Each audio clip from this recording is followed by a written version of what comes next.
సంఘ్ కార్యకర్త స్థాయి నుంచి జనతా పార్టీలో చేరిన కిషన్ రెడ్డి అంచెలంచెలుగా ఎదిగారు. బీజేపీ రాష్ట్ర అధ్యక్షుడిగా, కేంద్ర మంత్రిగా ఎన్నో పదవులు అలంకరించారు. మృదు స్వభావిగా పేరున్న కిషన్ రెడ్డి అంటే ప్రజలకు బీజేపీ క్యాడర్లో అమితమైన అభిమానం. కిషన్ రెడ్డి రంగారెడ్డి జిల్లా కందుకూరు మండలం తిమ్మాపురం గ్రామంలో జన్మించారు. టూల్ డిజైనింగ్ లో డిప్లొమా చేసిన ఆయన 1977లో జనతా పార్టీలో చేరారు. అంతకుముందు సంఘ్ కార్యకర్త. 1980లో రంగారెడ్డి జిల్లా బీజేపీ యువమోర్చా కన్వీనర్ గా బాధ్యతలు చేపట్టారు. 2001లో భారతీయ జనతా పార్టీ రాష్ట్ర కోశాధికారిగా, 2004లో భారతీయ జనతా యువమోర్చా జాతీయ అధ్యక్షుడిగా బాధ్యతలు చేపట్టారు. బీజేపీలో కీలక నేతగా ఎదిగిన కిషన్ రెడ్డి తొలిసారి హిమాయత్ నగర్ శాసనసభ నుంచి పోటీ చేసి గెలుపొందారు. హైదరాబాద్ నగరంలో సీటు, నియోజకవర్గాల పునర్విభజన కారణంగా 2009లో అంబర్పేట నుంచి పోటీ చేశారు. 2009 ఎన్నికల్లో పోటీ చేసి విజయాన్ని అందుకున్నారు. ఇక 2010లో ఉమ్మడి ఆంధ్రప్రదేశ్ రాష్ట్ర అధ్యక్షుడిగా ఎన్నికయ్యారు.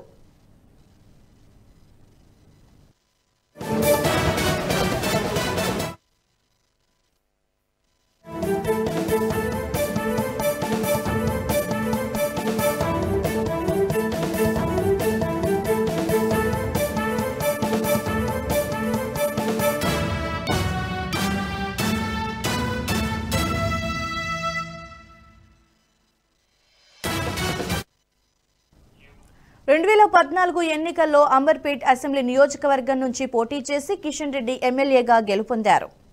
2016 నుంచి 2018 వరకు అసెంబ్లీలో బీజేపీ శాసనసభాపక్ష నేతగా పనిచేశారు. 2018 ఎన్నికల్లో అంబర్పేట నుంచి పోటీ చేసిన కిషన్ రెడ్డి ఓటమి పాలయ్యారు. 2019 పార్లమెంటు ఎన్నికల్లో ఆయన సికింద్రాబాద్ నుంచి పోటీ చేశారు. ఇందులో గెలవటమే కాకుండా కేంద్రంలో మంత్రి పదవి కూడా దక్కింది. కేంద్ర సాంస్కృతిక, పర్యాటక, ఈశాన్య రాష్ట్రాల అభివృద్ధి శాఖ మంత్రిగా కూడా పనిచేశారు. ఇక 2024లో మరోసారి ఎంపీగా గెలిచి కేంద్ర మంత్రిగా మరోసారి బాధ్యతలు చేపడుతున్నారు.